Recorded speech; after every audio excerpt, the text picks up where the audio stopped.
House guests. I'm not one to suffer either fools or house guests gladly. Both make me nervous. Not shaky nervous, so you'd notice, but just a bit of edge to my placidity. I do somewhat better when those under my roof are close relatives.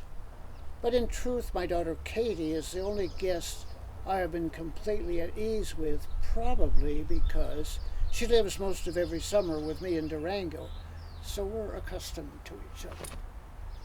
To be honest, it is a rare occasion when anyone even asks to stay with me. Perhaps my uneasy manner puts them off. And yet, perversely, I have come to realize that in a way, I regret the absence of house guests. It seems to represent a gap in my life, something not quite normal. Maybe that is why I have been so grateful this year for the great number who have unexpectedly appeared. Dozens, hundreds, thousands. I refer, of course, to the ants. I have tried to express it several times in poems. For instance, For Love of Ants, from which I take this excerpt. I am caught, snagged in a trap, which takes me completely by surprise. I cannot give you up, even for a day, if somehow I fail to encounter you crawling so sweetly, as only you can, across my white formica countertops. I feel an iron fist close over my heart, impelling me hastily across the kitchen to fling open cupboard doors as my eyes scan frantically across Hershey's Kisses, honey, mother's cookies, rigatoni. While I pray that you, my dear friends, will soon reappear to salve my fever once again. As my dependence on my newfound house guests has grown, so has the concern of neighbors and acquaintances.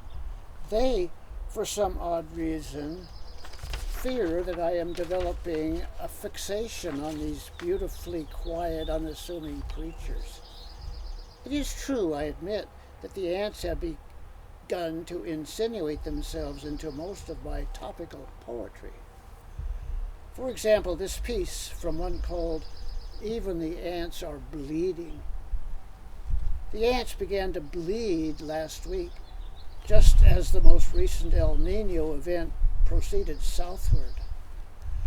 Tiny red tracks began appearing across my white formica countertop, up the cupboard door, and through the honey, across the package of Hershey Kisses, to disappear into the box of rigatoni.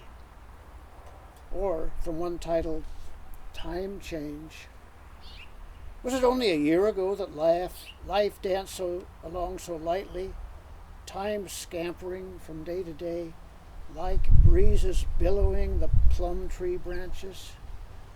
Now, time inches along, like ants going south for the winter, mourning their departure from my bountiful stores of honey, Hershey's Kisses, rigatoni. Ironically, since my ant writing has become so prolific, my house has miraculously become clear of ants for the first time ever. Evelyn told me I should count my blessings.